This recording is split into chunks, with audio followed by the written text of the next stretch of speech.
Welcome to Zwida Media. If you're new to this channel, please subscribe. Don't forget to like, comment, and share. Here's a new video for today. Enjoy.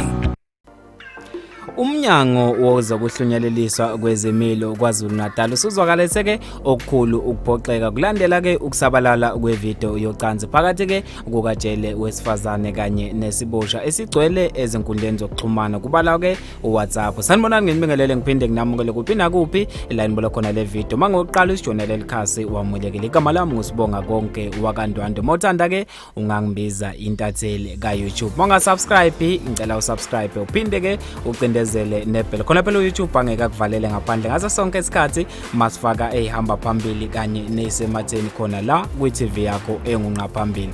Ivideo ke ebonakala isabalele enkundleni zokuxhumana itshengisa ke uJele wesifazane kanye nesiboshwa bezijabulisa ke ngocansi isishiye ke abantu abaningi bemangele kanye ke nomnyango ke wezamajele usuze waphawula ngayo le video. Abantu abaningi ke namanje abawuvali umlomo bayibuza bayiphendula uthi ke gazi isenzo esifana nalesi isenzeke kanjani.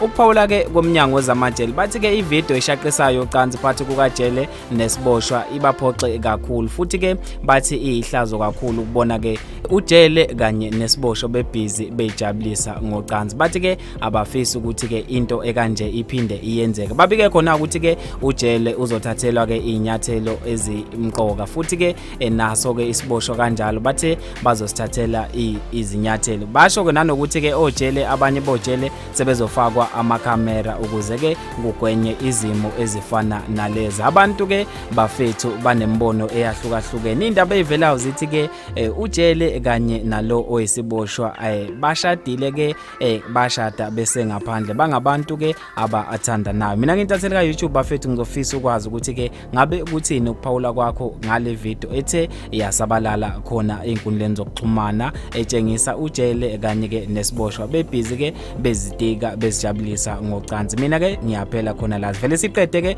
khona lapha kwi comment section.